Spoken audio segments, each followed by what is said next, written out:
Millionaire wanted a divorce, never expected his pregnant wife was savior he had been searching for.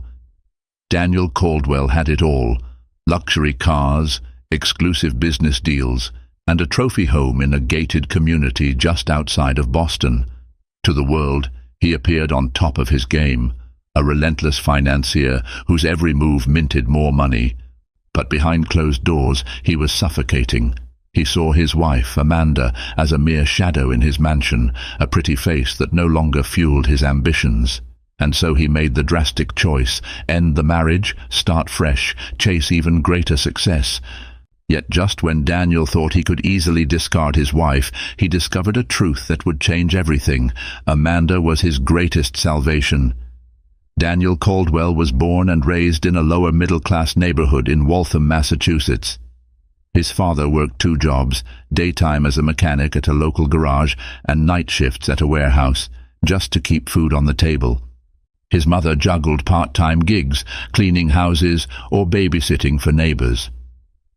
From a young age, Daniel witnessed how fragile economic security could be, and he vowed never to endure the same struggles. With dogged resolve, he hustled his way into a scholarship at Boston College, majoring in finance. By the time he graduated, he had his sights set on Wall Street. He moved to New York, worked 18-hour days, sacrificed weekends and relationships, and ultimately returned to Boston triumphantly at age 30, flush with success. A few savvy investments and a genius for reading stock market trends transformed Daniel Caldwell into a budding millionaire. He poured part of his fortune into establishing Caldwell Capital, a boutique investment firm that quickly attracted high-profile clients across New England. His name graced the covers of finance magazines. He was the wunderkind from Waltham. During his meteoric rise, Daniel met Amanda Brooks at a charity auction in Back Bay.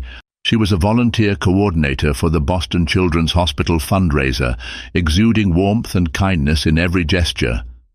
A Brown University graduate in social work, Amanda came from a modest family in Rhode Island.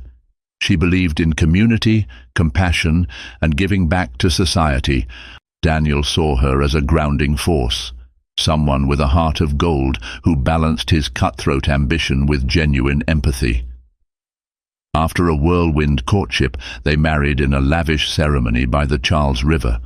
For a while, they seemed the perfect match, the hard-driving financier and the benevolent social worker, each providing what the other lacked. Friends praised how Amanda softened Daniel's rough edges, and Daniel's resources allowed Amanda to expand her philanthropic endeavors. They purchased a stunning house in a gated community in Weston, complete with marble floors, crystal chandeliers, and an infinity pool overlooking perfectly manicured lawns. Yet as Caldwell Capital soared to new heights, Daniel found himself consumed by the pressure to keep winning. More deals, more accolades, more expansions. Late nights at the office morphed into weekend flights to Asia, Europe, or Silicon Valley. Amanda's once comforting presence became a background detail in his daily schedule. She tried to maintain closeness, planning intimate dinners or short trips, but Daniel's phone never stopped buzzing. He would rush to answer urgent calls from London or Hong Kong, leaving her alone in candlelit restaurants. Over time, frustration replaced the initial enchantment, and then the cracks began to appear in full force. Amanda felt she was losing Daniel to a relentless parade of business priorities. While her philanthropic projects had flourished, she established the Caldwell Community Initiative, focusing on underprivileged youth in Boston. Daniel was largely absent from the press events and galas. He would cut a check, but rarely show up in person, half-heartedly citing his busy schedule. When they were together, conversation felt strained. Daniel expected Amanda to be content with his financial support, failing to notice how disconnected she felt. On the rare nights he was home, he was restless, checking market updates on his phone. Tension simmered beneath the surface, unspoken but palpable. Amanda sometimes confided in her friend, Catherine O'Neill, whom she'd met through charity circles. Catherine would listen intently, encouraging Amanda to communicate openly with Daniel. But Daniel grew defensive whenever Amanda brought up her loneliness or the possibility that money wasn't everything. He brushed aside her concerns, inwardly convinced that everything was fine so long as the bank accounts were thriving.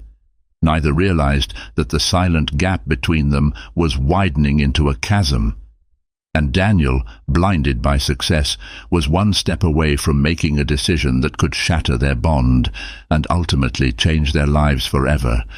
The day Daniel first uttered the word divorce was a humid summer afternoon in August. He had just returned from a grueling 3-day negotiation in Tokyo, haggling over a multi-million-dollar hedge fund deal.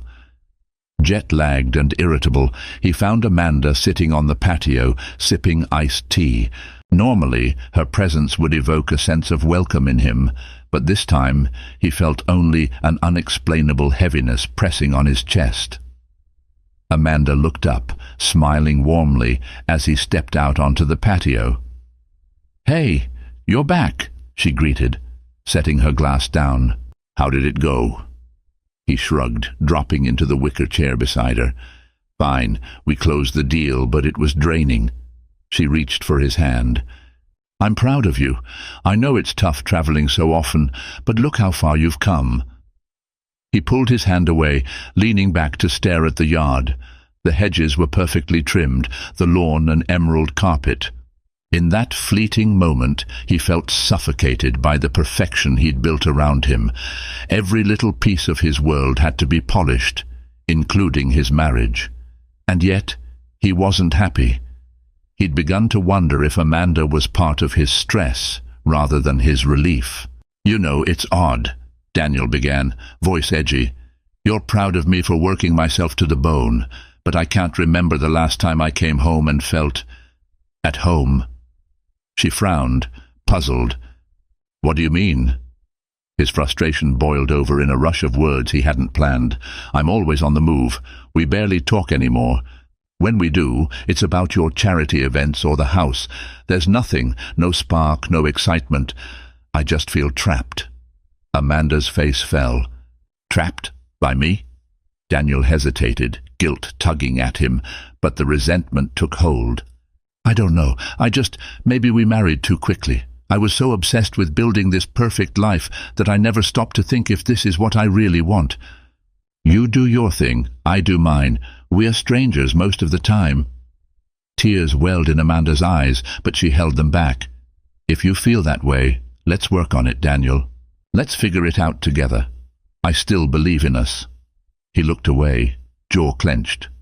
"I'm not sure if there's anything to figure out. I've been thinking, maybe we should consider a divorce."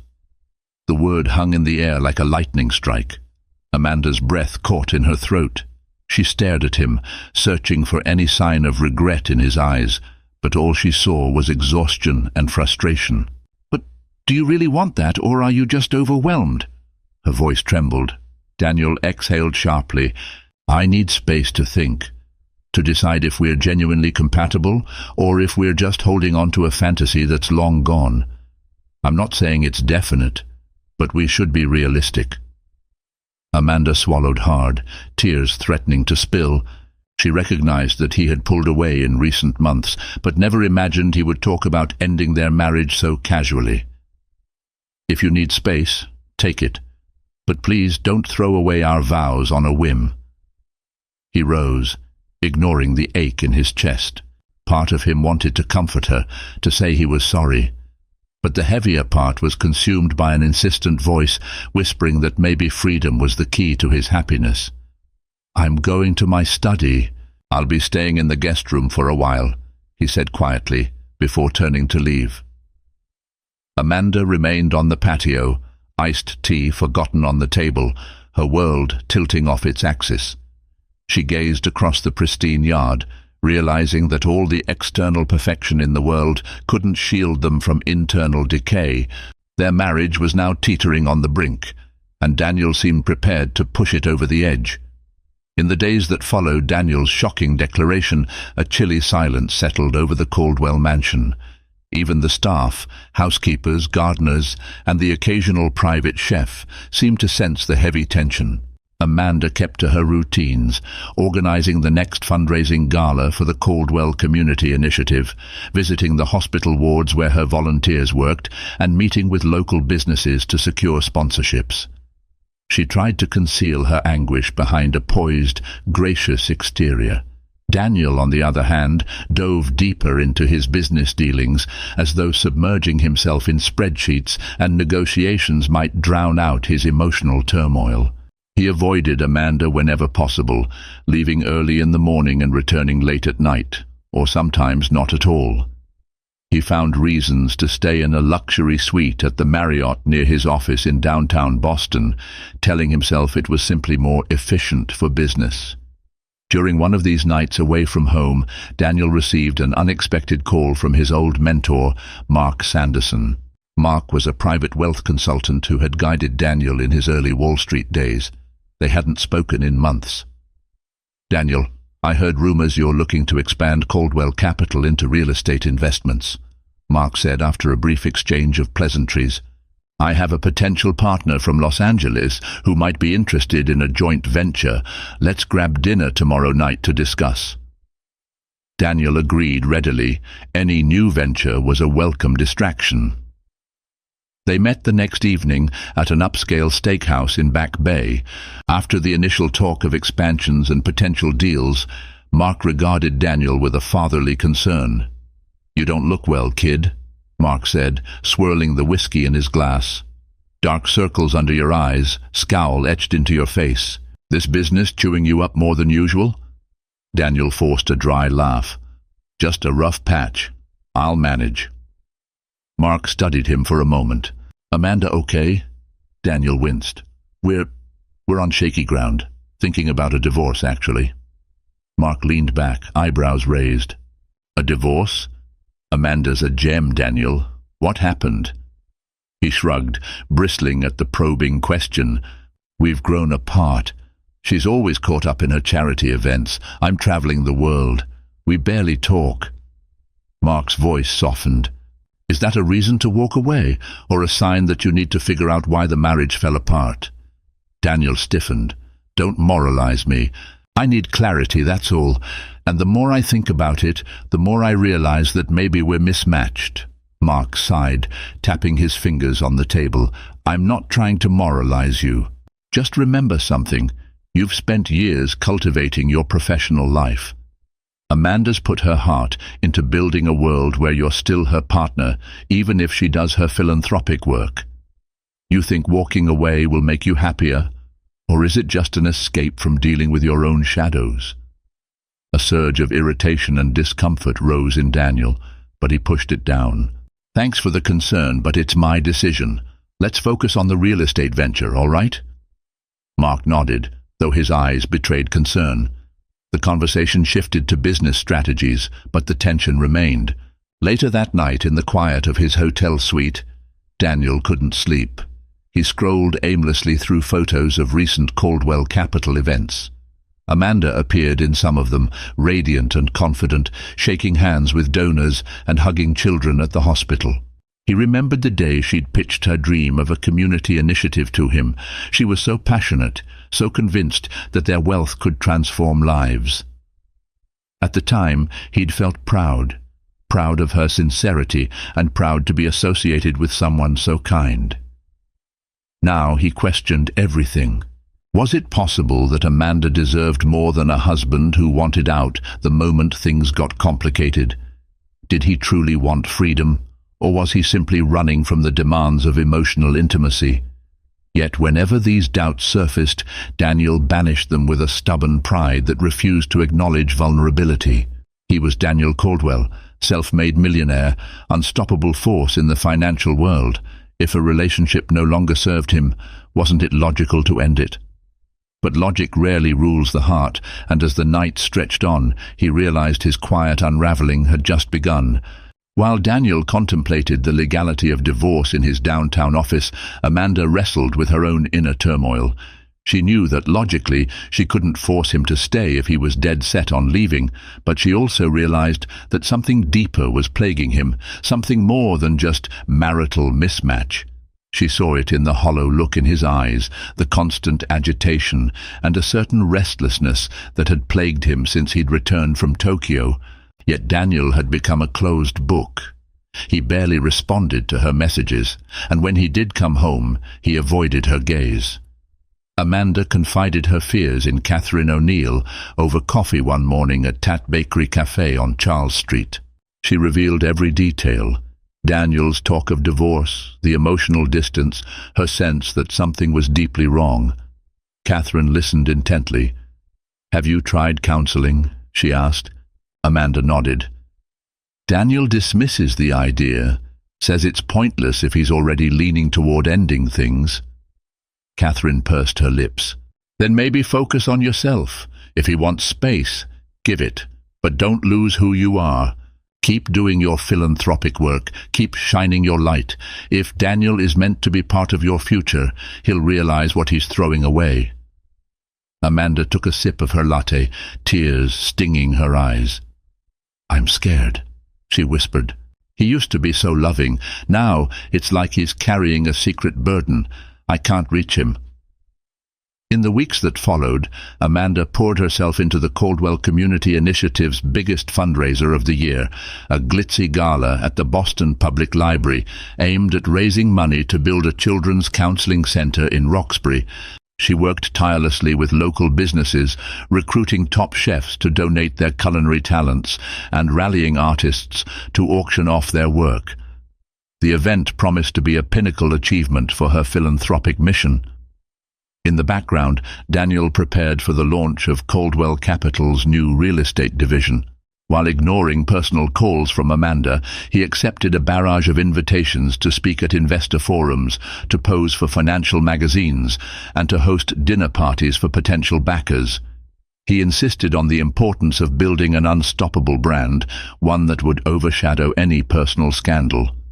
One day, a document arrived at the Caldwell mansion addressed to Amanda, a preliminary divorce agreement from Daniel's legal team. Her heart hammered as she flipped through the pages filled with property divisions and clauses. A part of her shattered at the coldness with which their life together was now being reduced to bullet points and fine print. But instead of breaking down, she felt a surge of determination.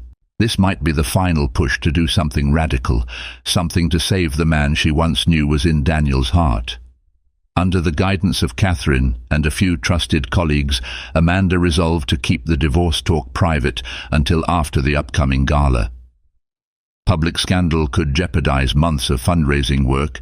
She also needed time to formulate a plan, a way to reach Daniel's hidden pain. In her search for answers, she stumbled upon an old binder in Daniel's library, labeled Family Accounts. Inside, she found letters written by Daniel's father, a man who had passed away years before. The letters spoke of financial desperation, hospital bills that needed paying, and a forced mortgage foreclosure. Amanda's throat tightened as she realized how deeply ingrained Daniel's fear of poverty truly was. Every sleepless night, every frantic trip, every massive deal, he was running from the ghosts of his childhood, terrified that a single misstep could send him back into hardship. Though she wept reading those letters, she also felt an unshakable resolve crystallize within her. She couldn't fix Daniel's trauma for him, but perhaps she could help him confront it, if only he would let her in. With the gala date fast approaching, Amanda made a silent vow she would make one last stand for their marriage, no matter the cost. The night of the Caldwell Community Initiative Gala arrived, promising an elegant affair. The Boston Public Library's marble floors glistened under crystal chandeliers, and ornate arches were adorned with fresh flowers. Influential donors, city officials, and local celebrities filed in, wearing their finest attire, eager to mingle, donate, and applaud Amanda's charitable efforts. Caterers circulated with trays of champagne and gourmet canapés, while a string quartet provided soft, melodic tunes. Amanda, dressed in an emerald green evening gown, greeted guests with a practiced smile. Inside, she felt like a bundle of nerves. She glanced at the massive clock above the library's entrance, noticing that Daniel was over an hour late. Her anxiety mounted. Part of her prayed he would come, or at least show some sign of support. Another part feared his arrival might trigger the unveiling of their marital crisis to the entire city. Finally, 2 hours into the event, Daniel entered, exuding an aura of sleek confidence in a tailored tuxedo. Photographers swarmed around him, and the flicker of camera flashes illuminated the tension in his eyes. Amanda stepped aside from her conversation with a local politician and made her way over, heart pounding. "Thank you for coming," she said quietly. He gave a terse nod. "Of course. Don't want to embarrass the initiative." Amanda swallowed, hating the formality between them. "I really appreciate it," she managed. Before they could exchange more words, a tall, silver-haired man approached them. Michael Redwood, CEO of Redwood Enterprises and one of the top donors of the night. "Amanda, fantastic job organizing this event," Redwood praised, shaking her hand enthusiastically. Then he turned to Daniel. "And Caldwell Capital is always a name we respect. Glad to see you here."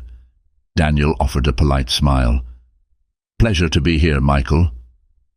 Amanda introduced Redwood to a few other donors, then excused herself to handle a minor crisis with the event staff. Daniel was left alone, swirling his champagne and scanning the crowd. He noticed the admiration people had for Amanda. She was truly in her element, warm, unruffled, and passionately discussing the Foundation's goals. A pang of something, regret, stabbed at him, but he suppressed it. An hour later, Amanda took the stage to deliver her keynote speech. A hush fell over the audience as she described the impetus behind the new Children's Counseling Center, the vision of providing mental health resources to families who couldn't afford them. Her voice trembled with emotion when she cited personal stories, children who had been helped, families who had found hope. As Daniel watched from the sidelines, he felt a mixture of pride and envy. Her ability to connect with people, to care so deeply, was both mesmerizing and alien to him. He found himself momentarily questioning if his desire for divorce was truly justified, but then he reminded himself of how exhausted he felt. His empire demanded so much of him, and her world often felt like an afterthought in his life. Amanda ended her speech with a heartfelt thank you and introduced a special musical performance. Applause thundered through the hall. She stepped down and was immediately surrounded by well-wishers. Reporters asked for interviews. Donors praised her vision. The entire scene felt like a celebration of her unstoppable compassion. And then, out of nowhere, one of the reporters sidled up to Daniel. "Mr. Caldwell, any truth to the rumors about trouble in your marriage?" the reporter asked, camera rolling. Daniel's mouth went dry. "Where did you hear that?" The reporter shrugged, relentless. "Sources say you've been staying at hotels. We were hoping for a comment." In the corner of his eye, Daniel saw Amanda watching, horror etched on her face. A hush began to spread as people realized the reporter was asking personal questions. Daniel, typically so suave under pressure, stammered, "No comment." Amanda rushed forward, gently steering the reporter away. "This is a night to celebrate the Children's Counseling Center," she said firmly, her cheeks burning. "We're not discussing personal matters here." Yet the damage was done. Whispers rippled through the crowd. Donors exchanged curious glances. Cameras snapped furiously. Tension soared as Daniel's private life bled into Amanda's philanthropic moment. In that instant, Daniel realized their secrets were no longer just between them. The city's elite now caught wind that something was amiss. Feeling cornered and exposed, he downed the rest of his champagne and slipped out of the library, ignoring Amanda's stricken expression. She watched him go, tears welling in her eyes. The gala that was supposed to be a beacon of hope had become the stage for their very public unraveling. The following morning, Boston's gossip columns and social media feeds buzzed with speculation about the Caldwells' marriage. The photos from the gala showed a radiant Amanda clutching the microphone and a tense Daniel, clearly avoiding eye contact with her. Rumors snowballed. Some claimed Daniel was in love with someone else. Others suggested Amanda had grown too big for her boots, overshadowing her husband. The tabloids had a field day, splashing dramatic headlines like, Caldwell Capital, storm on the home front. And charity and chaos, are the Caldwells breaking apart? At Caldwell Capital, Daniel tried to maintain a calm facade, focusing on the new real estate division's final negotiations. But the stares from his employees and the hushed conversations in the corridors made it impossible to ignore the fiasco. He received a polite but pointed email from the board of directors, subtly expressing concern about the negative media attention. If an ugly divorce dragged their brand into the mud, it could cost them millions in lost partnerships. Investors, especially those with family-oriented brands, were wary of scandal. Meanwhile, Amanda spent the morning fielding calls from sponsors of the Children's Counseling Center. Many pledged continued support, praising her resilience, but others voiced concerns that drama might overshadow the initiative's noble goals. Each conversation drained her. Catherine O'Neill and Mark Sanderson both reached out, offering sympathy and advice, but Amanda felt too disheartened to respond more than politely. That afternoon, Amanda found herself in the office of her longtime therapist, Dr. Althea Rosen. She had booked the appointment in desperation, hoping to find some clarity. Tearfully, she recounted the events of the gala, the divorce papers, Daniel's emotional unavailability. "It's as though he's built an impenetrable wall around himself," Amanda said, clutching a tissue. "And every time I try to get close, he freezes me out more. I'm torn between letting him go and fighting for him." Dr. Rosen's voice was gentle. "What do you want most, Amanda? Is it truly the marriage, or is it ensuring Daniel doesn't self-destruct under his own pressures?" Amanda hesitated. "I love him, and I see he's hurting, but I can't let him drag me down if he's already decided I'm not part of his future." Dr. Rosen nodded. "Perhaps focus on your needs first. If you love him, you can try to help, but not at the expense of your own well-being." Later, Amanda returned to the mansion, finding it eerily quiet. Daniel's assistant had emailed her, stating he'd be traveling to New York for an investor meeting. Her eyes fell on the stack of unopened mail on the foyer table. Among the envelopes was a formal invitation to a high-profile real estate conference in Manhattan, naming Daniel as a keynote speaker. Amanda felt a pang of irony. He was forging ahead with business as usual, while their personal life lay in ruins. That night, unable to sleep, Amanda walked through the corridors, stopping at Daniel's study. She flicked on the lamp and surveyed the shelves lined with finance books and trophies for Caldwell Capital's accolades. On the massive mahogany desk lay an old photo from their wedding day. They were toasting each other under a canopy of fairy lights, faces glowing with love and excitement. Amanda picked up the photo, tears blurring her vision. How had they come to this point? In a locked drawer, she found an envelope of personal documents. Some medical reports from years ago, receipts from a therapist in New York, and notes scribbled in Daniel's handwriting. A single phrase caught her eye. "What if I fail?" She clutched the papers, heart aching. Behind Daniel's bravado was a crippling fear of failure, one that might be driving him to push everyone away. Yet even as she understood him better, she knew that knowledge alone wasn't enough to bridge the chasm. If Daniel refused to acknowledge his own demons, the best intentions in the world wouldn't save their marriage. The one question that haunted her most was whether she had the strength to walk away if it meant preserving her own identity, even if that meant letting Daniel learn his lessons the hard way. Days turned into weeks. Daniel's travel schedule became increasingly frenetic. Manhattan for the real estate conference, then Chicago to meet with potential investors, and finally a whirlwind trip to London for a private equity summit. Each city offered a temporary escape from the swirling rumors and Amanda's disappointed gaze. But no matter where he went, the headlines followed. He tried to ignore the pang of guilt he felt whenever he saw Amanda's photo in the news, or when he came across her foundation's updates on social media. She was forging ahead with the Children's Counseling Center, posting heartfelt stories of the families impacted by their donations. The comment sections were filled with people praising her, calling her an angel for Boston's disadvantaged youth. One evening, after wrapping up a meeting in London's financial district, Daniel strolled along the River Thames, aimless and troubled.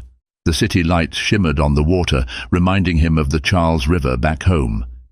As he passed a quaint cafe, he spotted his old friend and mentor, Mark Sanderson, seated at an outdoor table. This was no coincidence. Mark had also travelled to London for the summit, but Daniel had deliberately avoided his calls. Still, Mark gestured for him to join, and Daniel, too tired to resist, sank into the chair. "You look like a man carrying a world of regrets," Mark observed. Daniel glared at him. "Don't start." Mark ordered another coffee for Daniel, remaining silent for a moment.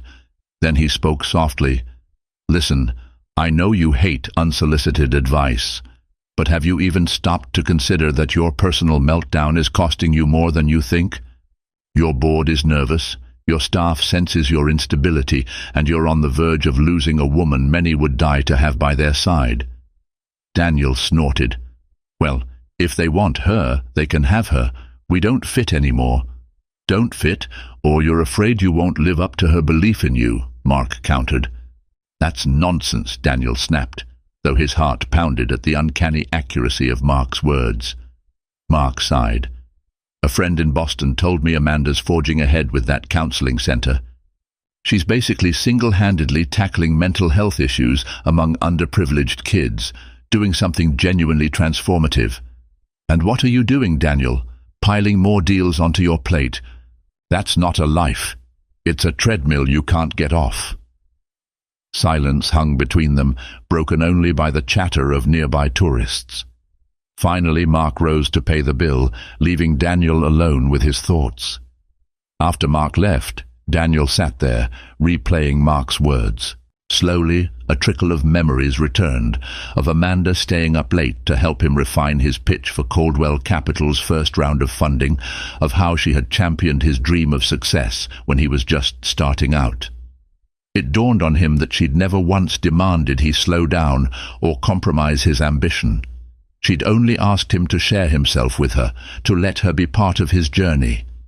Yet somewhere along the way, he'd decided that was too much to ask.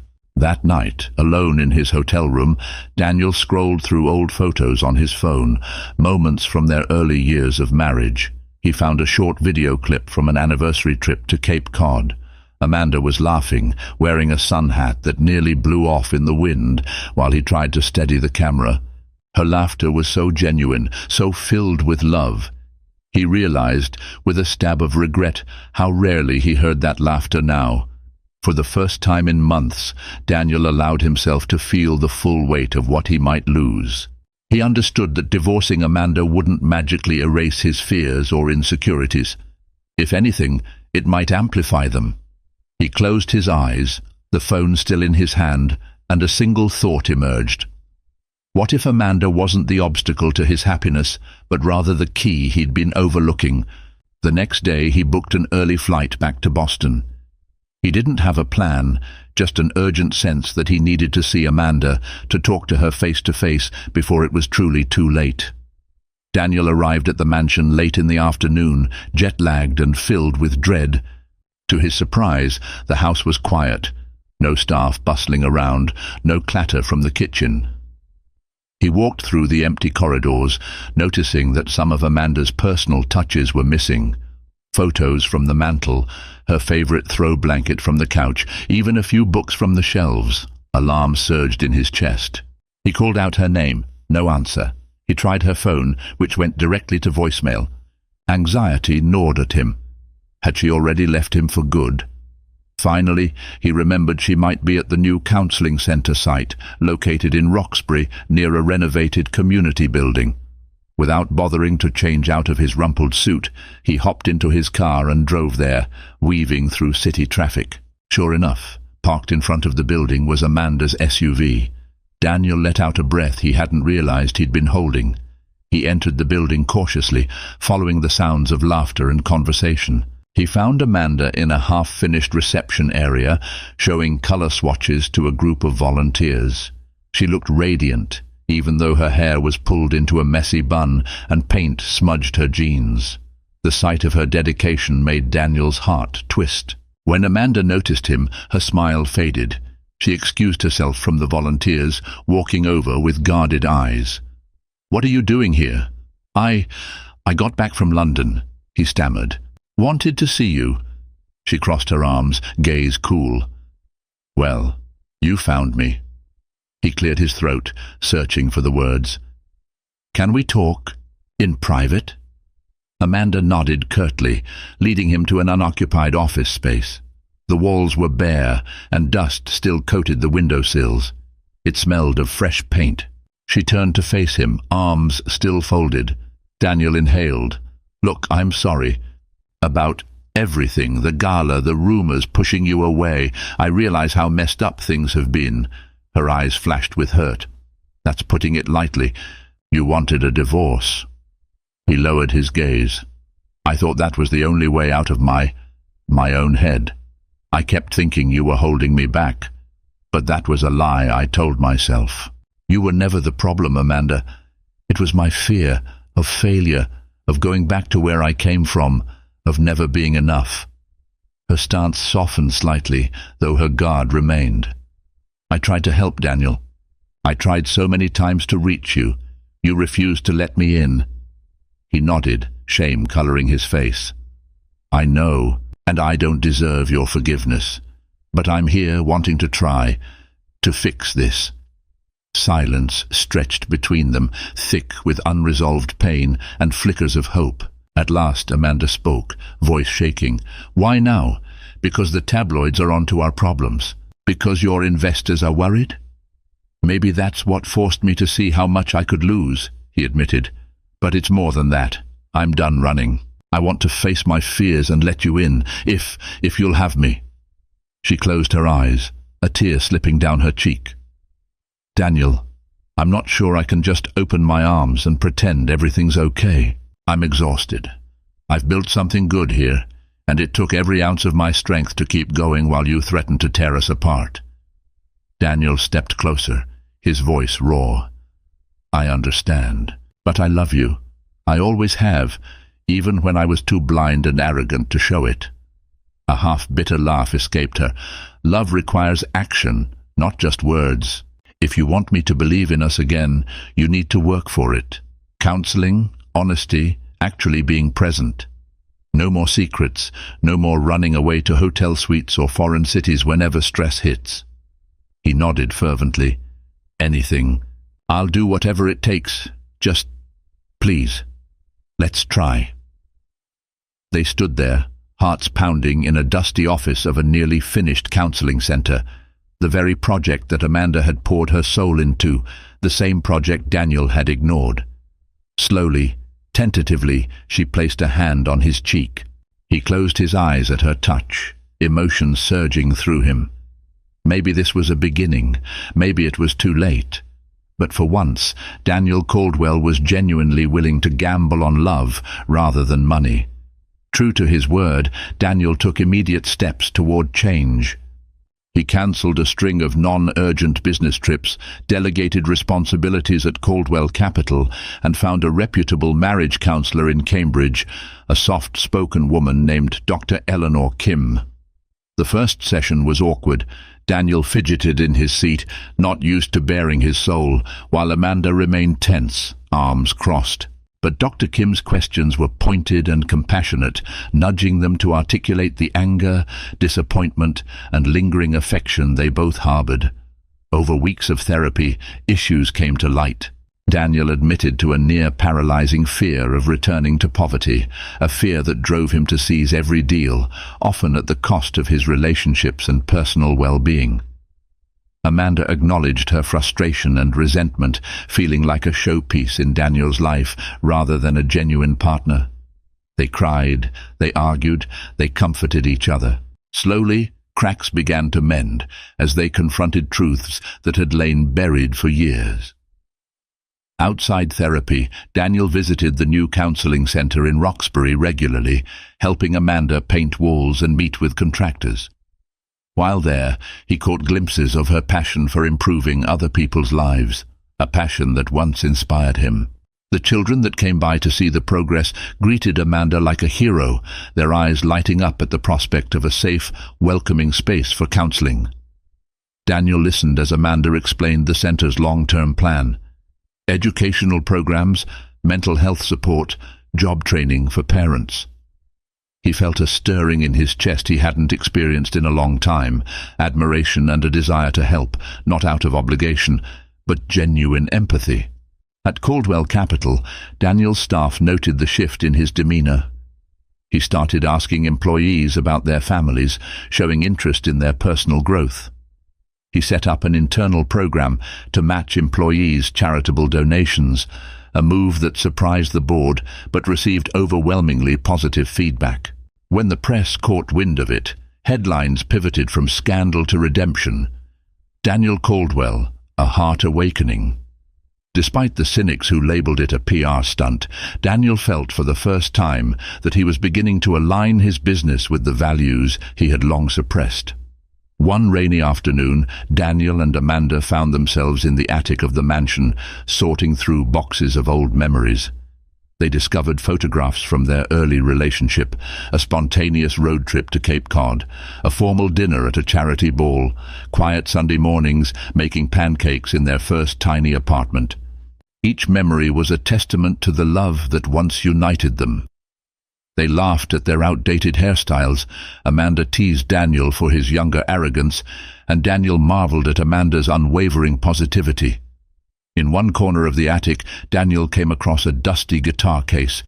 "I forgot I even had this," he murmured, opening it to reveal a worn acoustic guitar he hadn't touched in years.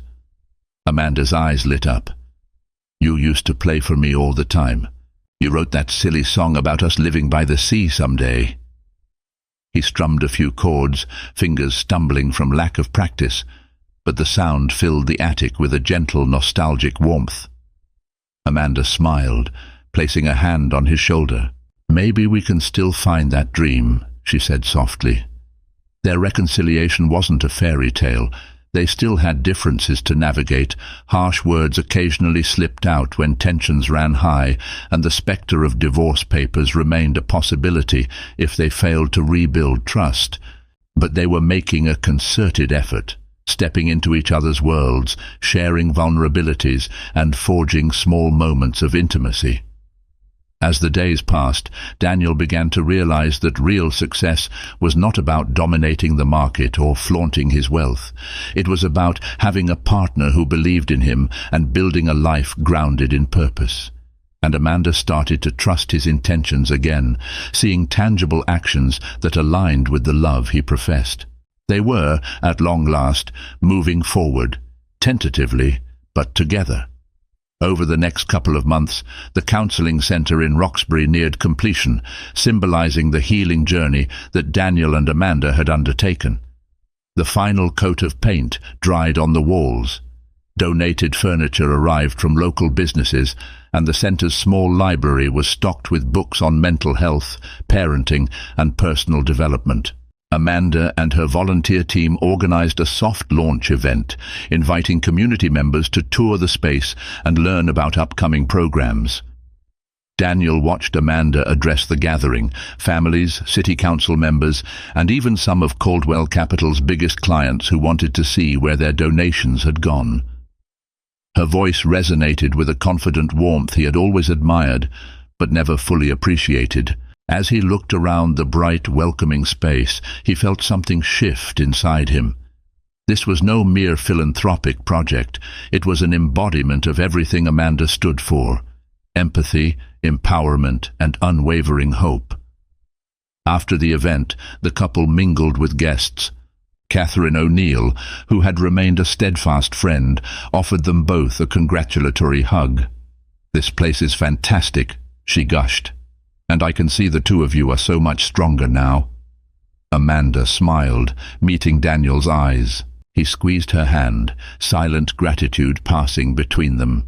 Indeed, they had come far from the brink of divorce.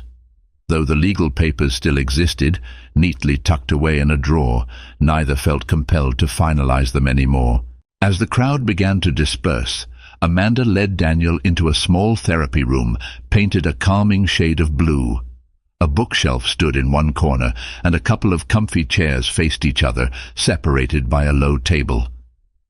"This is my favorite spot in the entire center," she confided.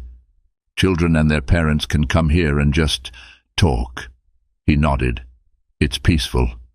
She took a breath, her voice catching. "Daniel, I want to thank you, not just for donating money, but for really being part of this. It reminds me of why I fell in love with you, your vision, your passion, when you truly care about something." He reached for her hands, his own trembling slightly. "I nearly lost you because I couldn't see beyond my fears. If anyone is a savior here, it's you. You saved me from myself." They stood in quiet understanding, hearts beating in sync. A gentle knock on the door interrupted the moment. Mark Sanderson poked his head in, smiling broadly. "Hey, sorry to intrude, but the mayor wants a quick word with both of you." Amanda laughed. "Sure, let's go." Before leaving the room, Daniel paused, turning to face her. "You ready for this next chapter?" She smiled, eyes shining. "Absolutely." Days later, they sat together in their lawyer's office.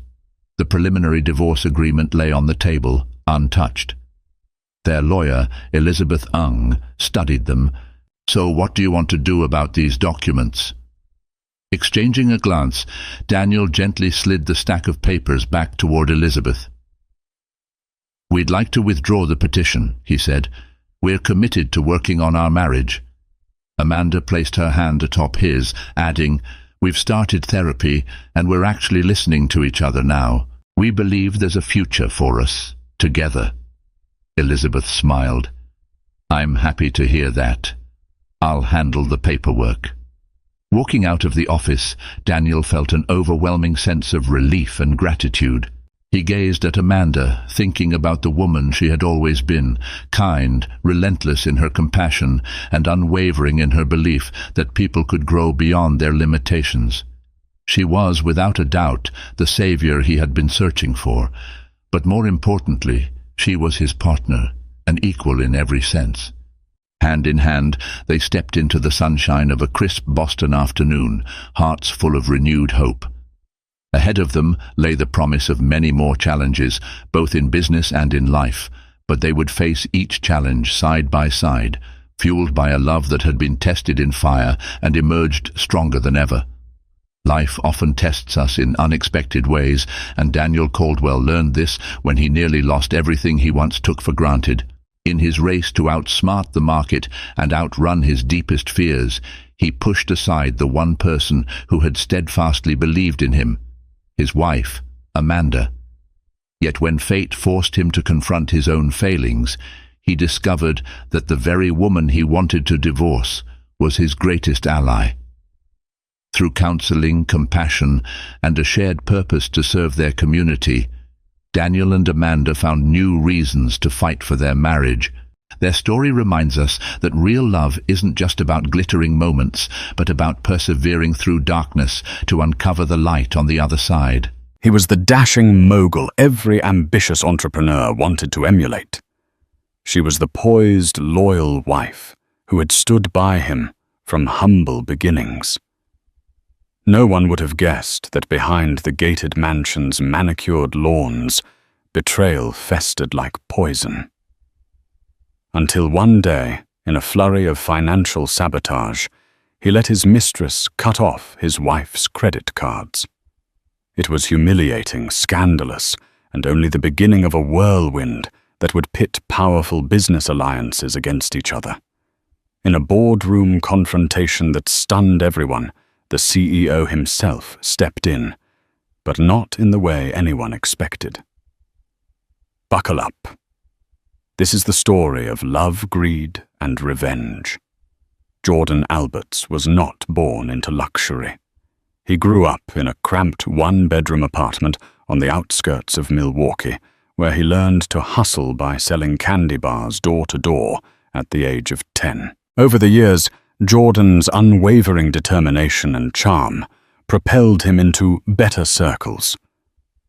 First at a local startup, then into his own tech company that caught the eye of an angel investor. By the time he was 35, Jordan was a self-made millionaire, a prominent figure on various entrepreneurial boards, and had connections with people like Mark Cuban, Bill Gates, and a few top executives at Google.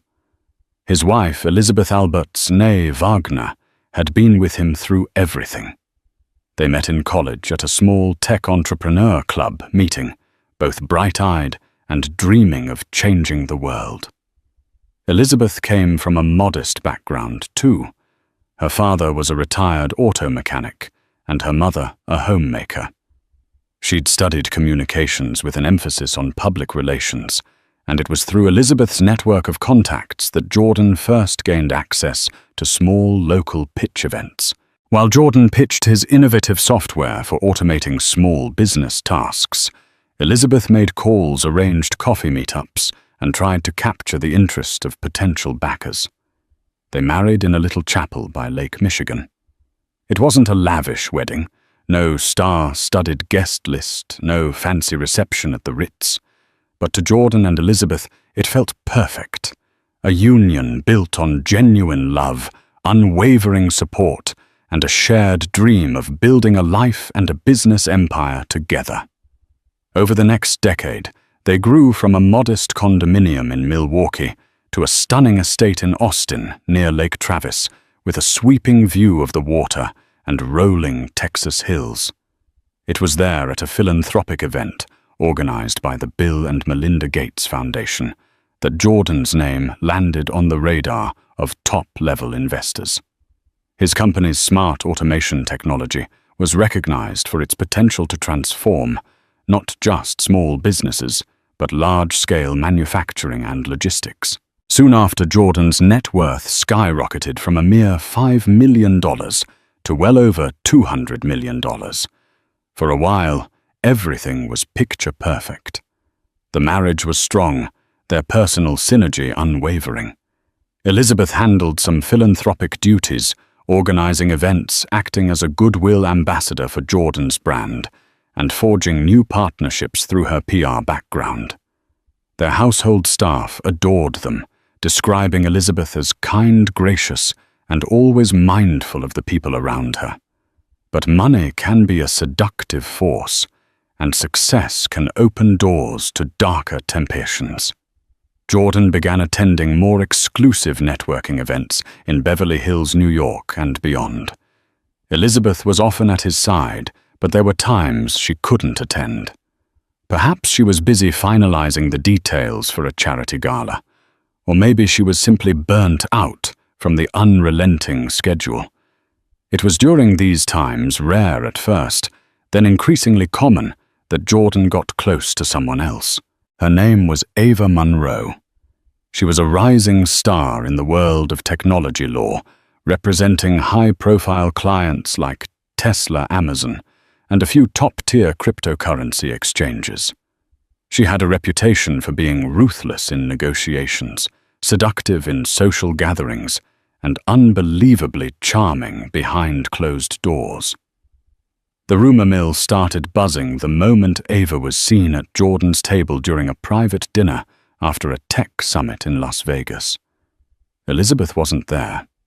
She had chosen to stay in Austin, meeting with a team of female entrepreneurs Jordan was mentoring. A few people whispered about Jordan's visible fascination with Ava, the way he leaned in whenever she spoke, how they clinked champagne flutes with an intimacy that suggested more than just business talk.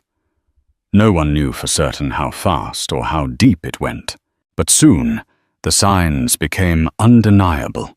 Lavish gifts appeared on Ava's social media, including a diamond bracelet, suspiciously similar to the ones Jordan's company had once gifted important clients. Photos emerged of Jordan and Ava at high-end restaurants in Manhattan, always carefully angled to obscure Jordan's face, though keen observers could still identify him by the sliver of a recognizable watch or the faint reflection in a mirrored wall. By the time the rumors reached Elizabeth, they were no longer rumors, but near-confirmed facts. She felt her chest tighten, her world spinning out of control. This couldn't be real. Jordan had always been a loyal partner. But the evidence was too compelling to deny. She confronted him in the privacy of their Lakeview mansion. At first, Jordan denied everything. Yet denial quickly turned into a half-hearted admission once Elizabeth presented him with photographic evidence. Like a skilled negotiator used to controlling deals, Jordan tried to manipulate the situation, insisting that Ava was just a business associate, someone he occasionally had dinner with. But Elizabeth saw right through it. She had always been adept at reading him. A chill settled over their once loving home. Elizabeth, determined to preserve her dignity, demanded they enter marriage counseling, or at the very least step away from high-profile events until they resolved their issues in private. Jordan nodded, providing non-committal answers. He had never liked therapy, never seen the point in discussing feelings with a stranger. He agreed to her wishes on the surface, yet beneath the facade, he continued his involvement with Ava, allowing the illicit relationship to take root. This was the calm before the storm. For soon Elizabeth's sense of betrayal would pale in comparison to the massive financial and emotional blow about to come her way. Weeks passed. Elizabeth tried to focus on her philanthropic work and personal projects, attempting to distract herself from the growing chasm between her and Jordan. When a local charity she sponsored invited her to discuss future donations, Elizabeth discovered something shocking. Her personal credit card was declined. Embarrassment washed over her in front of the unsuspecting staff. She tried another card. Sure, it must have been a glitch, but that too was declined. The staff politely suggested she call her bank, and Elizabeth excused herself with a polite smile, her hands trembling as she left the office. Elizabeth called the bank suspecting fraud or an administrative error. But the bank's representative informed her that both cards had been cancelled the previous week. Under their joint account, they were tied to Jordan's finances, and evidently Jordan had authorized the cancellation. It felt like a punch to the gut. Why on earth would Jordan cancel her cards without her knowledge or consent? They had never had major financial disputes. Elizabeth always had access to family funds, albeit responsibly. She dialed Jordan, but the call went straight to voicemail. She sent him several frantic texts. No response. Later that evening, Jordan came home exuding an air of tired disinterest. Elizabeth confronted him the moment he walked through the door. Under the chandelier's glow, which reflected in her tear-filled eyes, Jordan brushed aside her questions with a dismissive wave. "I needed to consolidate our finances," he said, removing his blazer. "You can use the joint checking account for a while." "No big deal, no big deal." Elizabeth's frustration swelled. "You cancelled my credit cards without even telling me what's going on. Are you punishing me for something?" Jordan's eyes flicked away nervously, and that was when Elizabeth realized he was lying again. The next words that came from his mouth were not only shocking, but also laced with a cruelty she never imagined he was capable of. "Ava suggested we revisit some of my expenses. She found that you were spending frivolously. It made sense to limit credit usage." Elizabeth's heart dropped to her stomach. Ava. That woman was now meddling in their finances. As if the affair wasn't enough, Jordan had allowed this mistress to encroach into an arena that Elizabeth believed was sacred, her own household stability. "What is Ava doing reviewing my spending? Since when does your fling get to decide what is or isn't frivolous?" Elizabeth spat tears, threatening to spill. Jordan made an attempt at a calming gesture, but his words only fanned the flames. "She's helping me restructure. Her firm has great insights into corporate finances. This is about the business, Elizabeth. It's not personal." "Not personal," Elizabeth recalled how intimately personal their marriage had always been. They built every aspect of their lives together, from small decisions about wallpaper colors to big entrepreneurial leaps that demanded everything from both of them. Now Jordan was shutting her out, consulting Ava instead. In a quavering voice, Elizabeth demanded, "Reinstate my cards. I am your wife. I have a right to our finances, and you know I've never been irresponsible with money." Jordan's face hardened with a new arrogance. "Not until we finalize our restructure," he said, referring to some nebulous plan Elizabeth knew little about. "I'll handle everything in the meantime." That moment, that cold exchange, was a harbinger of the bigger heartbreak to come. If Jordan was letting Ava control such details, what other aspects of their marriage was he willing to let her sabotage? As the days turned into weeks, Elizabeth discovered one more blow after another. The monthly allowance she used to cover household expenses had been slashed without explanation. The staff, including her personal assistant, was laid off. Bills began piling up, addressed to her name, but with no means to pay them aside from groveling at Jordan's feet. Friends and family started to notice. Elizabeth tried to hide her shame. She confided in her sister Caroline, who was enraged at Jordan. "This is financial abuse," Caroline insisted. "You should speak to a lawyer." Elizabeth shuddered at the thought. She still believed they could salvage their relationship, that Jordan would snap out of whatever daze Ava had put him in. Yet a small part of her whispered that maybe Caroline was right. Then came a fateful meeting at a hotel conference suite in Los Angeles, one that Jordan had insisted Elizabeth attend. It was a gathering of major tech moguls, including Jeff Bezos and Elon Musk, who were rumored to be there to discuss new tech innovations in global logistics. When Elizabeth arrived, she quickly realized something was off.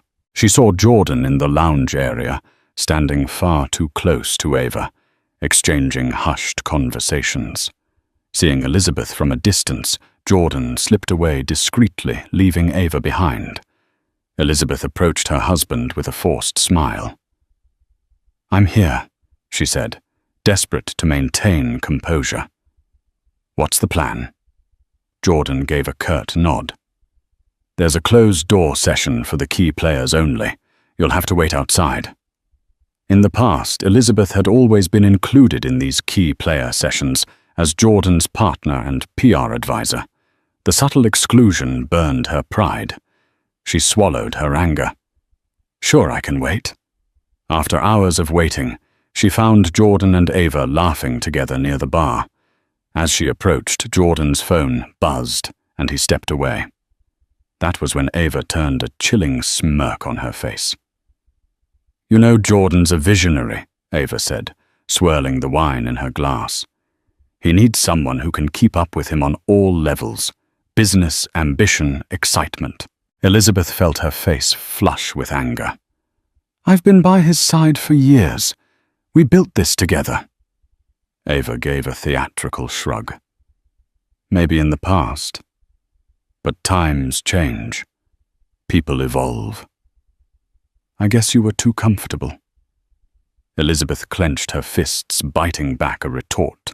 She was determined not to make a scene in front of such influential people.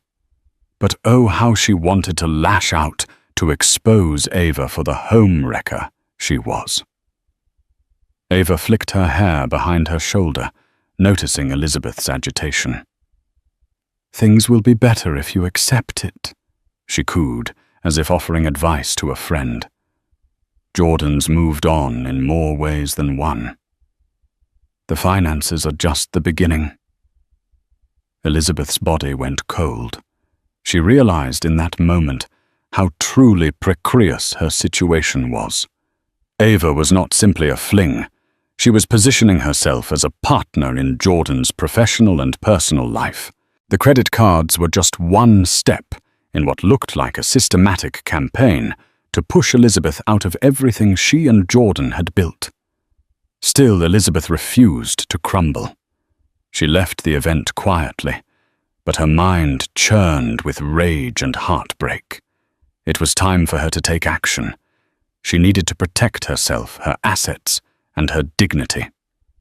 Little did she know that as she plotted her next move, Jordan and Ava were preparing a financial ambush that would push her to the brink. Only fate and an unexpected intervention by a certain CEO would alter the course of their twisted game. In the days after the Los Angeles conference, Elizabeth attempted to consult with attorneys. She picked up a referral from a friend who once worked with a high-profile divorce lawyer in New York. The initial phone calls were sobering, with Jordan's empire being primarily under his name and her credit cards cancelled. She had limited liquidity to hire top-tier representation. Even so, Elizabeth pressed forward. She managed to scrape together some funds from a personal savings account. Jordan had no access to money she had set aside from her early PR consulting days. It wasn't a large sum, but enough to secure a preliminary consultation. During that consultation, her lawyer, Michelle Liu, a bright and empathetic but hard-hitting attorney based in Houston, laid out the hard truth.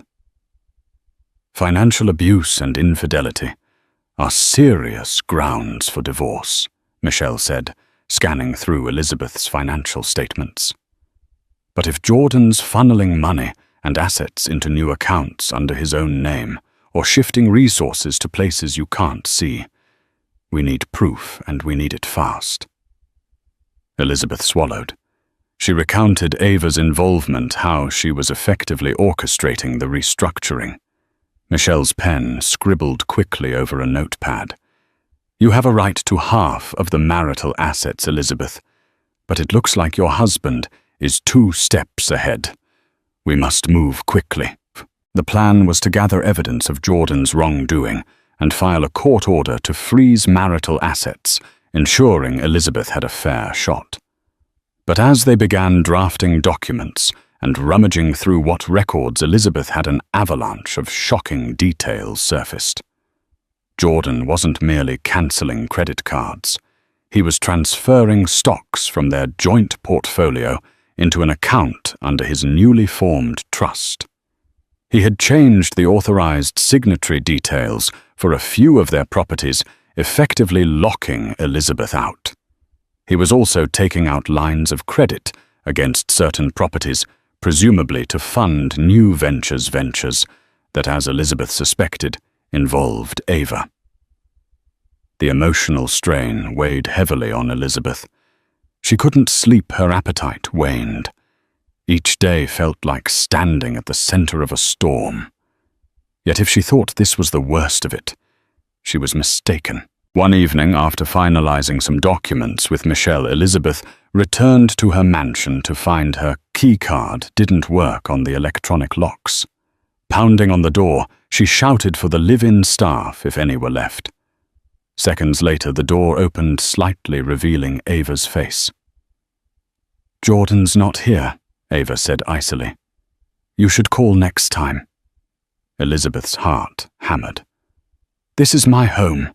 Get out of my way," she demanded, trying to push past. But Ava slid in front of her, refusing to budge. "He told me you're not welcome here anymore until the legal mess is settled," Ava sneered. "I have every right to ask you to leave." Elizabeth was trembling with fury. "You have no rights here. You're the mistress, not the wife." With a cold laugh, Ava stepped aside and pointed at Elizabeth's luggage haphazardly placed in the foyer. "Jordan left these for you," she said. "He said to pack whatever else you need and let security escort you out if you refuse to leave." Elizabeth blinked away tears, her throat raw with outrage. She was being thrown out of her own home by the woman who had intruded into her marriage. That moment was a cruel epiphany. Jordan had not only cut off her finances, but now he was physically pushing her out of the place she had shared with him for years. Yet in all that darkness, a sliver of light emerged the next morning. Elizabeth received a phone call from a close mutual friend, Marcus O'Donnell, who worked with Jordan at a large tech conglomerate in Dallas. Marcus was someone Elizabeth trusted, an executive who had known Jordan since the early days. He had seen them build the company from the ground up. Elizabeth Marcus said, his tone urgent. "I don't know everything that's going on, but I heard from your staff that you've been locked out. There's a board meeting next week. Jordan wants to finalize some big decisions. If you can get to that meeting and talk to the chairman, maybe you can find some leverage."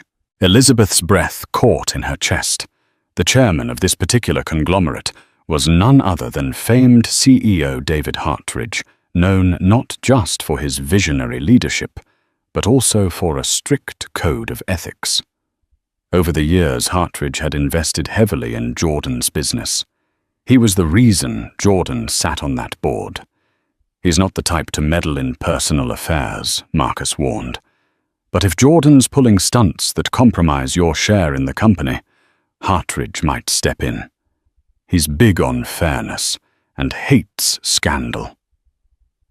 It was the glimmer of hope Elizabeth needed. She thanked Marcus profusely. The plan was simple: attend the board meeting, confront Jordan in front of Hartridge, and present enough evidence of Jordan's wrongdoing to ensure the board and possibly the entire conglomerate would not stand for it. She spent the week gathering documents, bank statements, and text message screenshots that implicated Jordan in unscrupulous financial moves. Michelle Liu helped compile everything into a neat folder. "You need to be prepared for Jordan to lash out," Michelle warned. "He'll try to discredit you in front of the board." Elizabeth nodded her determination, overshadowing her fear. She practiced her speech, reciting it in the mirror of her modest hotel room, where she had temporarily moved. Heart pounding, she told herself that if there was ever a time to fight, it was now. Finally, the day of the board meeting arrived. Elizabeth dressed in a sleek black pantsuit that radiated confidence. She walked into the corporate skyscraper in downtown Dallas, her chin held high despite the knot in her stomach. She spotted Jordan in the corridor, flanked by Ava and a couple of the board members. As soon as he saw Elizabeth, his expression darkened. "You're not supposed to be here," Jordan said, trying to keep his voice low. Elizabeth raised her chin. "I'm still an investor in your company. I hold shares. So yes, I'm attending the board meeting." Ava stepped in with a condescending smile. "Don't make a scene, Elizabeth. This meeting is for serious stakeholders." "I am a serious stakeholder," Elizabeth retorted, voice steady. "I'm your wife, still legally, and I'm half of this empire's foundation." Behind them, a tall figure approached CEO David Hartridge himself, a man in his 50s with graying temples and a firm handshake. He regarded Elizabeth with polite curiosity. "Ms. Alberts, I presume?" Elizabeth nodded, handing over her invitation papers and a letter from her attorney, which stated that she possessed partial shares. Hartridge studied the documents, then gave a curt nod indicating she was allowed to attend. Jordan shot Elizabeth a glare that spoke volumes. You have no idea what you're getting into. But Elizabeth did.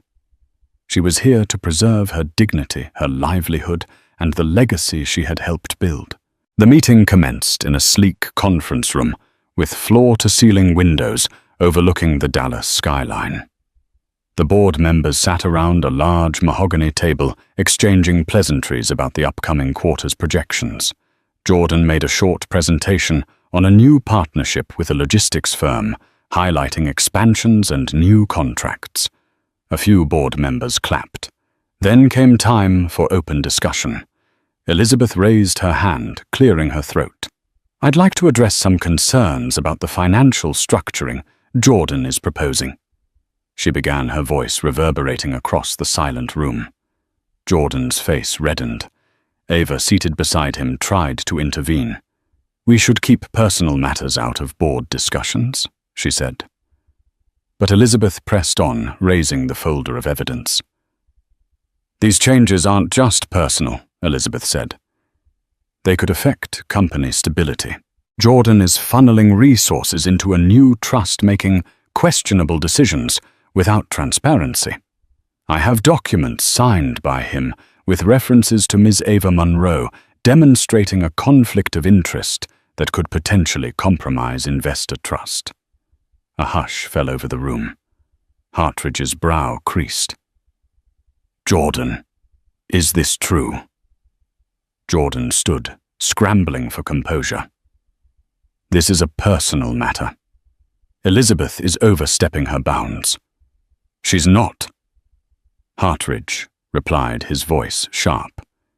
"If there's a conflict of interest that threatens the stability of our partnership, it's very much a board matter." Jordan's eyes darted between Hartridge and Elizabeth. For the first time, he seemed cornered, uncertain how to proceed. Ava shot Elizabeth a lethal glare, realizing that Elizabeth's boldness had forced the topic into official territory. The tension was palpable. Elizabeth's heart thumped so loudly, she was certain everyone could hear it. But she stood her ground. Continuing. "I also discovered lines of credit being taken against marital properties to fund expansions. These expansions could be legitimate, but the details are obscured.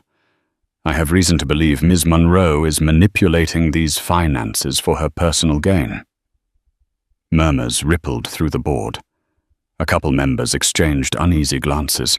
Even those who might have sided with Jordan seemed rattled by the magnitude of Elizabeth's accusations. Hartridge steepled his fingers, evaluating the situation. "I propose we recess for 15 minutes.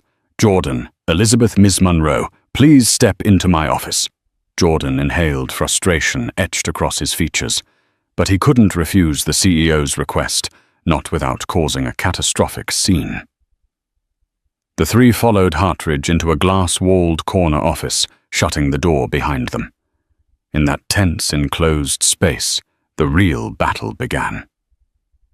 Elizabeth laid out her evidence on the polished table before Hartridge. Jordan tried to dismiss it all as a personal dispute, but Hartridge was no fool. He could see the potential for scandal, especially if a partner was using company infrastructure for personal vendettas. Throughout this heated exchange, Ava attempted to deflect blame. She portrayed herself as a legal advisor, merely suggesting financial moves, disclaiming any wrongdoing. But Elizabeth's carefully compiled documents suggested otherwise. Emails, text messages, and proposed legal documents bore Ava's digital fingerprints. Hartridge's expression darkened. "Jordan, this is unacceptable. If these documents are authentic, you've put your personal entanglements ahead of corporate responsibility. I won't allow it under my leadership." Jordan's face went pale. He tried to protest, to label Elizabeth's claims as overblown, but Hartridge had already made up his mind. "Until this is sorted out, Jordan, I'm placing your proposals on hold. We can't move forward with any major financial changes if they're under this sort of ethical cloud." Elizabeth felt a surge of relief, a faint vindication. While she hadn't resolved the core issue of Jordan's betrayal, at least the board wasn't letting him run roughshod over her financial future. But Jordan, cornered and embarrassed, lashed out in desperation. "You can't shut me down like this," he snapped at Hartridge, voice tight with anger. "I'm the one who made that original deal with your conglomerate. You need my innovation." Hartridge stood up, bristling at Jordan's tone. "I'm the CEO, and you've just made me question your reliability and integrity. Watch yourself, Jordan." Ava stepped closer to Jordan, placing a hand on his arm to calm him, but he shrugged her off. "You'll regret this," he warned Hartridge. Then turned to Elizabeth. "And you made a fool of me in front of everyone." Elizabeth clenched her fists, refusing to cower. "You did that to yourself," she said, voice trembling with both fear and resolve. Jordan stormed out, slamming the door behind him. Ava followed quickly, her heels clicking on the marble floor. Hartridge sighed, looking at Elizabeth, who was holding back tears. "Thank you for bringing this to my attention," Hartridge said. "I'm sorry about your personal struggles, but I have to protect the board's interests. If you need anything, contact my office. I'm not a family court judge, but I won't let Jordan drag the company down." With that, Elizabeth let out a shaky breath. She had achieved a small but crucial victory, yet she couldn't shake the nagging sense that Jordan, humiliated and cornered, was far from finished. She left the skyscraper, stepping out into the bright Dallas sun, uncertain, but determined. Little did she know this chapter was only the start of a far more explosive confrontation, one that would involve security teams, sudden betrayals, and a twist that would bring Jordan himself to his knees.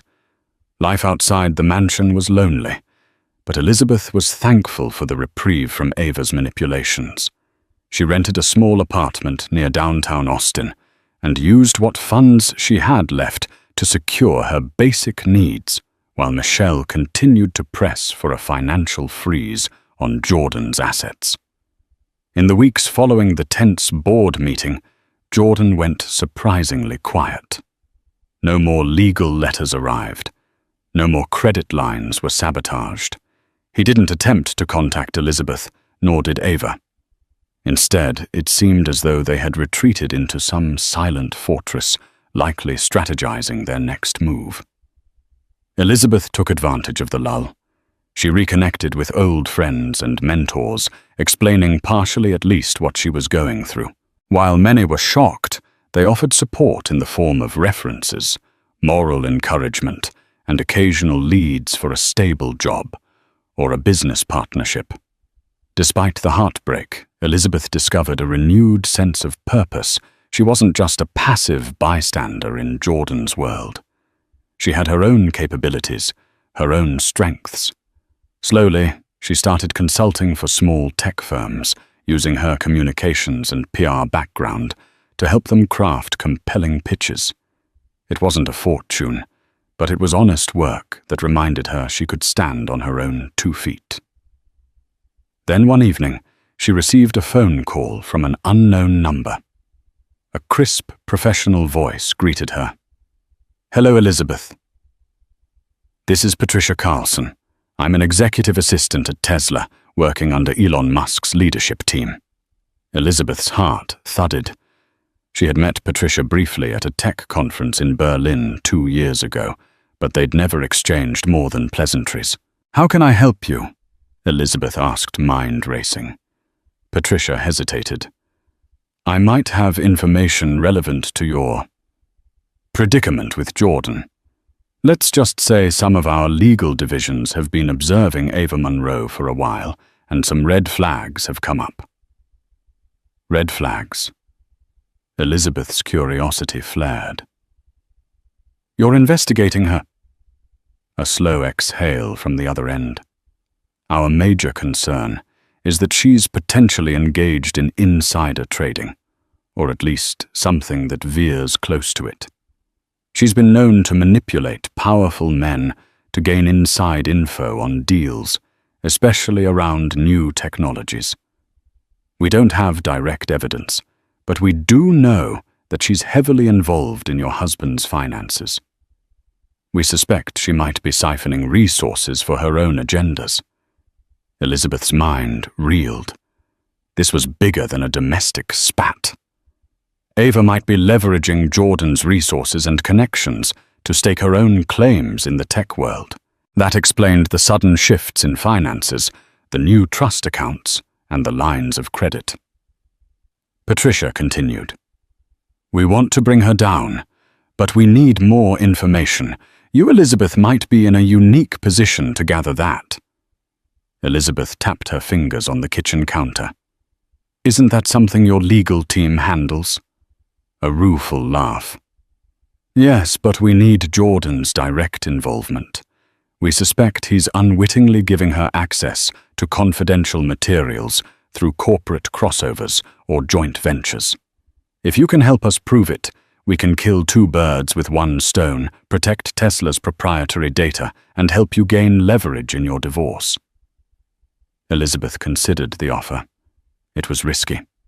If Ava was truly up to something illegal, Elizabeth could expose herself to potential backlash, but the lure of finally getting the upper hand was strong. I'll do what I can, Elizabeth replied cautiously. But how do I communicate with you about this? Patricia gave her a secure email address and instructions on how to encrypt files. And one more thing, Patricia said, before hanging up. People like Ava are cunning. She'll anticipate your every move. Don't trust phone lines or any device that Jordan has access to. Be careful. Elizabeth thanked her and ended the call. Adrenaline coursing through her. For the next few days, she scoured her digital archives for anything that might hint at insider information. Jordan's old emails messages about collaborations with major tech companies like Tesla or Amazon, documents that Ava might have manipulated anything that showed a trail of questionable activity.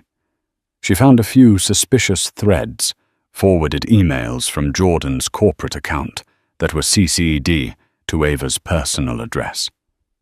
Attachments relating to Tesla's Project Next Gen battery were among them, though none of this was strictly proof of wrongdoing yet. Elizabeth compiled what she could and sent them to the secure email Patricia provided. In response, Patricia confirmed that these were valuable leads, but incomplete. Keep digging, she urged, and let me know if you get direct evidence of deals or monetary gains tied to these inside details. Meanwhile, Michelle Elizabeth's lawyer was preparing for a preliminary hearing to freeze some of Jordan's assets. She insisted Elizabeth come to court to testify about the financial abuse and the suspicious activities they had uncovered. But Jordan's side surprised them by agreeing to a partial freeze without argument. That's strange, Michelle said, tapping a pen against the conference table. Why would he agree so easily? Elizabeth shrugged, perplexed. Maybe he realizes fighting me will look bad in front of the board. But Michelle wasn't convinced. I suspect he's preparing a bigger move. Be vigilant. He may have more leverage than we know. The next morning, Elizabeth received an unsolicited text from Jordan. We need to talk, face to face. She felt a swirl of conflicting emotions, anger, sorrow, curiosity. But she knew she had to tread carefully. She agreed to meet him in a public place, a cafe near the courthouse, where she could keep the upper hand. When Jordan arrived, he looked tired, as though the weight of his troubles had worn him down. He offered a half smile, which Elizabeth did not return. Liz? He began using the old nickname he once uttered, with affection. Things got out of hand. She crossed her arms.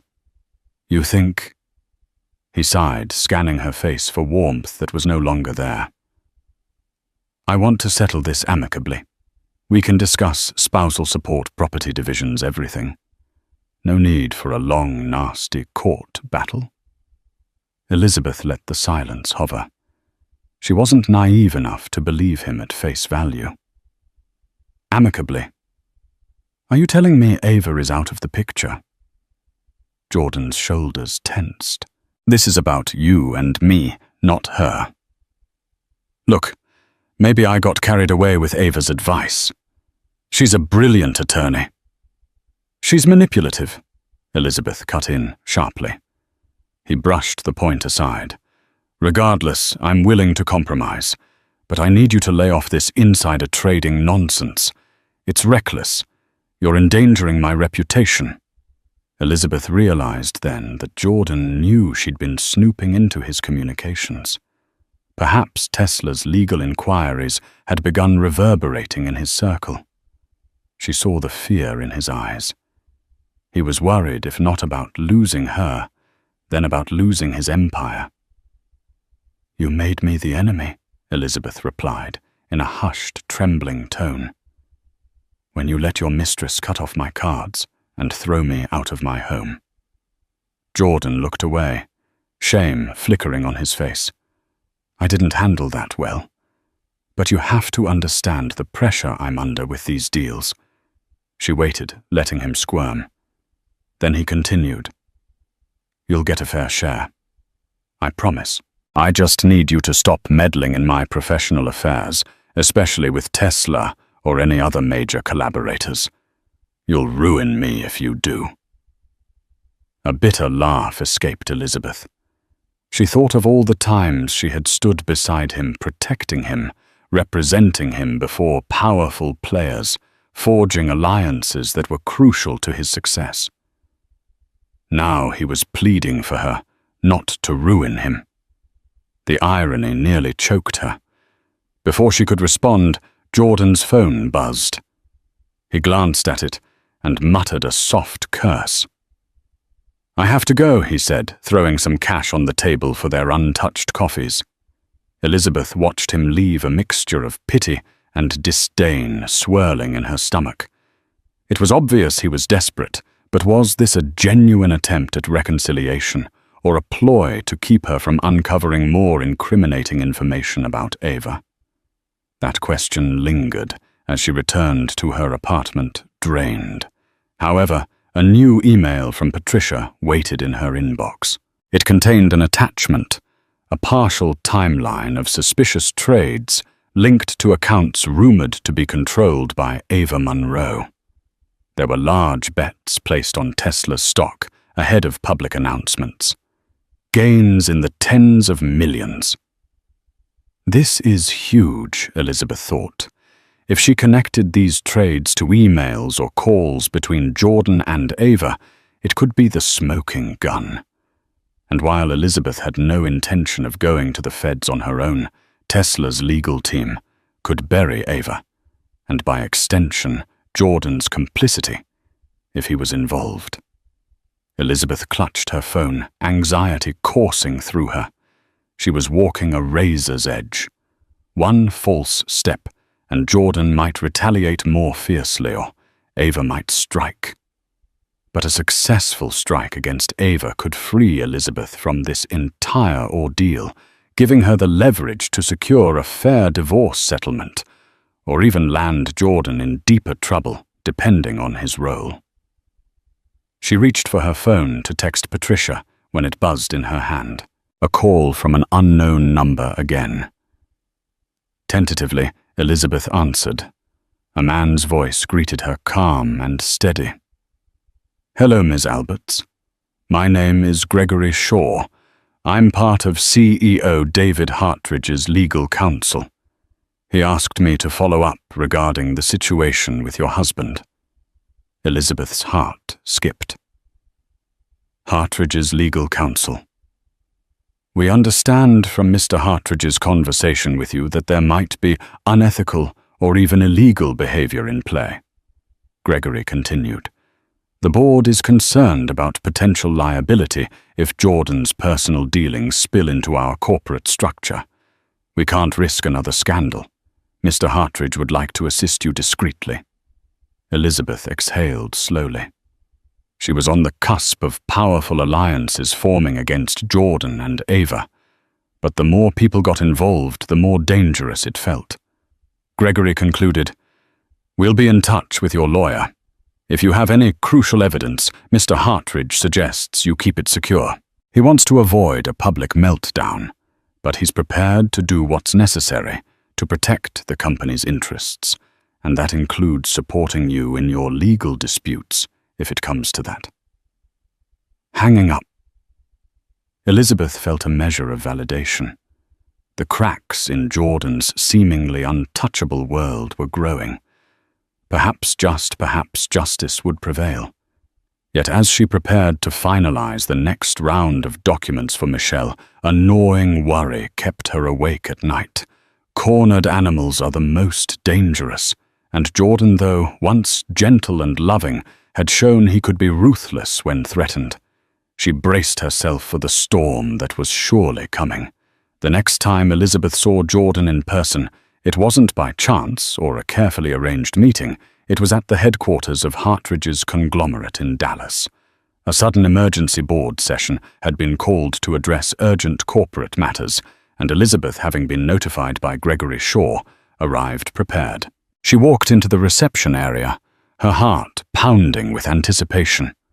Michelle Liu had insisted on accompanying her, but at the last minute she was called to handle a crucial filing. Elizabeth went alone, relying on the moral support from Gregory and the knowledge that Hartridge wanted the truth on record.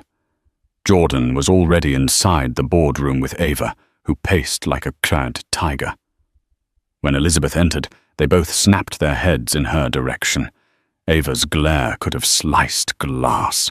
Jordan's face was inscrutable, tense, angry, but also tinged with fear. Hartridge arrived moments later, trailed by a few board members and legal advisors. He wasted no time in stating the purpose of the meeting. Allegations have come to my attention that Ms. Monroe has been engaging in stock trades leveraging proprietary information from Jordan's company and potentially from our own collaborations. We need to clarify the truth. Now. Gasps and murmurs filled the room. Ava's jaw clenched. "This is preposterous," she began. "We demand to see your proof." Hartridge nodded to one of his advisors, who distributed printed documents, timelines of suspicious trades tied to accounts flagged by Tesla's legal team, along with correspondences that Elizabeth and Patricia had pieced together. Jordan snatched a packet from the advisor. His eyes swept over the page's color, draining from his face. Ava's lips thinned, and for a moment Elizabeth could see the faintest flicker of panic in her eyes. Hartridge pinned them with a stern gaze. "Jordan, you've been a valuable partner. I don't want to see your personal life derail your professional standing, but this is bigger than your marriage. Insider trading is a federal crime, and if Ms. Monroe is using your business resources to pull this off, you're implicated." Ava recovered quickly. She placed a hand on Jordan's arm, her voice smooth. "This is a misunderstanding, David. Anyone can align stock trades with corporate announcements. It's called speculation." Elizabeth decided enough was enough. She stood. "Speculation is one thing, but forwarding private emails, entire business proposals, and preliminary press releases is not speculation. I've seen the messages. You're literally discussing the best times to execute trades based on announcements that hadn't been made public yet." Ava whirled on Elizabeth. "You have no legal standing to claim that. You're just a scorned wife trying to sabotage Jordan and me." Elizabeth's blood boiled. "We'll let the evidence speak. There are even time-stamped emails from Jordan's corporate account sent to your personal email, Ms. Monroe, discussing upcoming expansions and product launches. Then trades were executed in your name or trusts linked to you within hours." A hush followed. Jordan's hands shook slightly. He seemed torn between denial and guilt. After all, the evidence was damning. If he denied it outright, he'd appear foolish. But if he admitted his involvement, he risked criminal charges and the wrath of the board. Hartridge leaned forward, his voice firm. "Jordan, I need answers. Were you aware of these trades?" Jordan stared at the table, words refusing to form. Finally, he managed, Ava said it was all above board, that it was just normal investing. Ava let out a short laugh, but it sounded hollow. If you want to scapegoat me, Jordan, think carefully, she warned. We made certain deals in your name as well. Your signatures are on plenty of documents. The entire boardroom seemed to hold its breath. Hartridge addressed one of his legal advisors. Have we sent this to the SEC? Not yet, the advisor responded. We wanted to confront them first. Jordan shot to his feet, panic etched on his face. No need to escalate it. We can handle this internally. If I undo the trades, repay any gains, repay tens of millions of dollars, Hartridge asked. And that would just be the tip of the iceberg if the SEC digs deeper. This is out of our hands if they launch a formal investigation. Elizabeth watched Jordan unravel. This was the man who had once been so composed, so unstoppable. Now he was cornered, sweat beading on his forehead. Ava, too, looked like a wild animal backed into a corner, eyes darting around the room. At that moment, a building security guard appeared at the door, knocking softly. Mr. Hartridge, you asked for security on standby, he announced quietly. Thank you, Hartridge replied, his tone like steel. I believe we might need you. Ava's eyes flitted towards the door, then back to Hartridge. She adopted a pleading tone. David, you know me. I've handled legal matters for some of the biggest players in the industry. I would never do anything to jeopardize your trust. Hartridge's face remained stony. I trusted Jordan, not you. And this evidence suggests you're at the center of a major ethical breach. If you don't have a verifiable explanation for each of these trades and how you obtained insider information, I have no choice but to protect the company from liability. Suddenly, Jordan snapped. Fear twisted into anger, and he pointed a trembling finger at Elizabeth. You did this. You ruined everything because you couldn't handle that I moved on.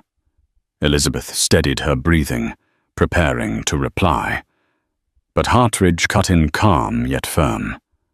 Don't blame her for your poor decisions. You let your personal affair become a corporate liability. Something in Jordan cracked. He lunged toward Elizabeth as if to grab her documents or her phone, an irrational move likely spurred by desperation. But he never made contact. In a blink, the security guard stepped forward and intercepted Jordan, gripping his arms. Stand down, sir, the guard said, voice authoritative.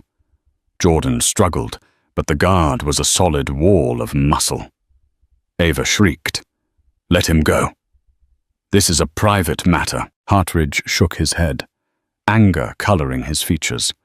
You just attempted to assault someone in my boardroom. Security remove Mr. Alberts from the premises. Jordan's eyes widened in disbelief. You can't do that. I'm on the board.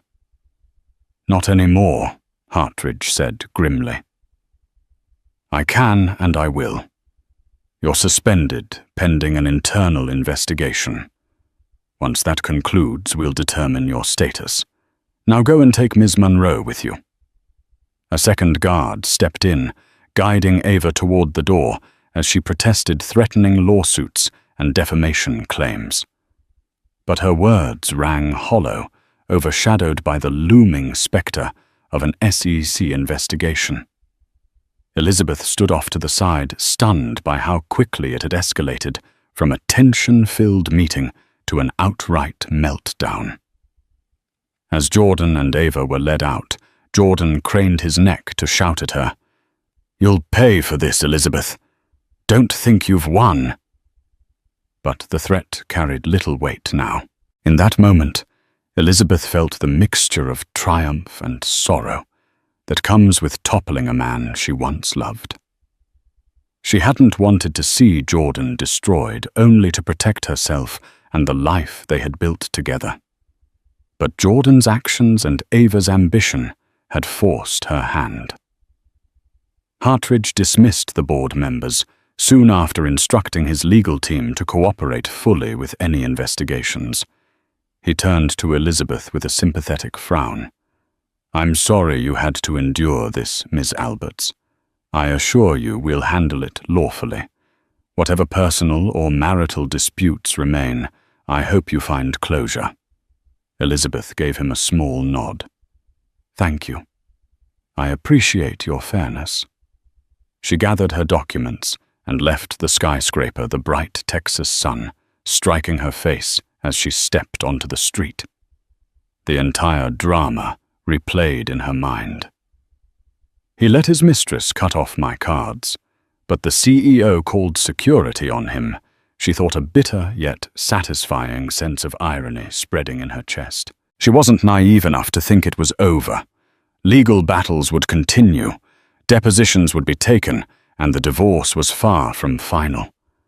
But in this pivotal moment, she had taken back her power, standing against the storm that Jordan and Ava had unleashed. And for the first time in months, Elizabeth felt a glimmer of hope that she might in the end be free from their tyranny. In the weeks that followed, word spread like wildfire. News outlets picked up on rumors of insider trading linked to a high-profile tech investor, hinting that a major name was under investigation. It didn't take long for the rumor mill to connect the dots to Jordan Alberts and his mysterious attorney-turned-partner, Ava Monroe. Elizabeth watched from the sidelines, inundated with calls and messages from acquaintances, reporters, and sometimes even old college classmates she hadn't spoken to in years. She ignored most of them, preferring to let the legal process unfold without adding fuel to the media frenzy. Jordan, under immense legal and financial pressure, attempted to strike a deal if Elizabeth agreed to keep quiet and not testify against him or Ava. Regarding insider trading, he would give her a generous divorce settlement. The settlement included alimony, a hefty lump sum, and properties that would secure her financial future. However, Elizabeth refused any agreement that required her to lie or withhold the truth if subpoenaed. Nonetheless, she allowed her lawyer Michelle to work out a fair settlement that didn't involve perjury.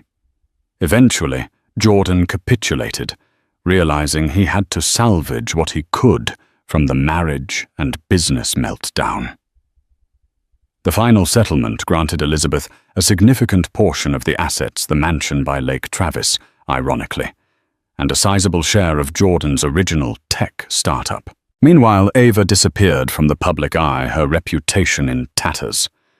Rumors surfaced that she'd fled the country perhaps to avoid legal repercussions, while others suggested she was hiding out in some luxury villa, waiting for the storm to pass. Either way, her days of meddling in Jordan's finances seemed to be over. Elizabeth didn't celebrate Jordan's downfall. She quietly grieved the end of a marriage that had started in love and partnership, yet she also felt relief and a renewed sense of self. She returned to the Lake Travis mansion, deciding whether to keep it or sell.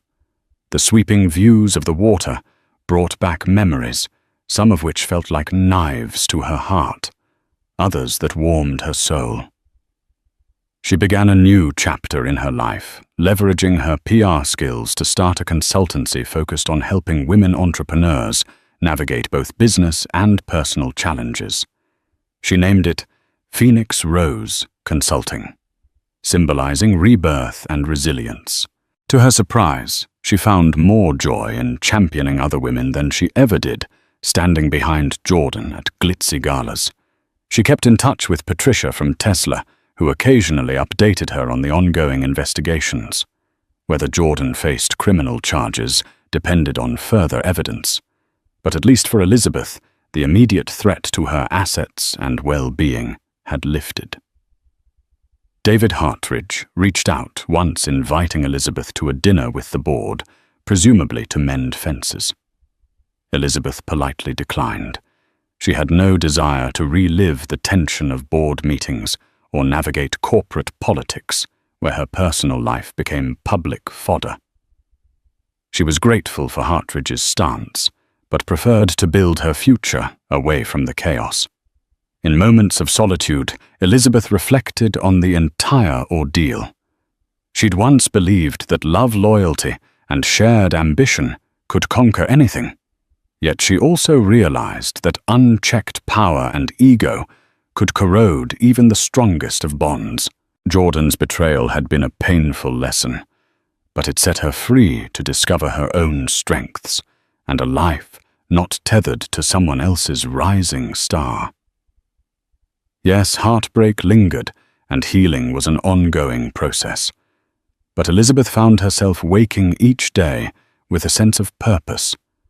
She'd gather with female founders at local co-working spaces, host workshops on media relations, and offer moral support to those feeling overshadowed by bigger players.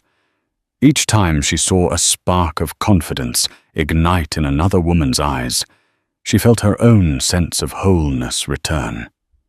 In time, Elizabeth would finalize the divorce, sign the deeds, and officially start over. A sense of calm settled within her, like the slow, tranquil waves on Lake Travis at dawn. Her story, the humiliating card cancellations, the public meltdown, the mistress's meddling, would become a cautionary tale, one she shared sparingly, only when it might help others. Despite the scars, Elizabeth refused to let bitterness define her. She chose growth empathy, and a belief that with the right support, anyone can rise from the ashes more formidable than before. Just as Elizabeth thought she had reached stable ground, fate tossed her another curveball. A month after the settlement, Michelle called her urgently. "The feds want to depose you," she said. "They uncovered new evidence Jordan may be involved in deeper crimes, bribery, money laundering. Ava might have orchestrated a network." Elizabeth's stomach dropped. Jordan never mentioned anything like that. "They've found offshore transactions and documents with his signature," Michelle said grimly. 2 days later, Elizabeth sat in a stark federal office, flanked by Michelle and 2 serious agents. They questioned her about Jordan's finances, Ava's role, the card cancellations, and philanthropic events that may have masked backdoor deals.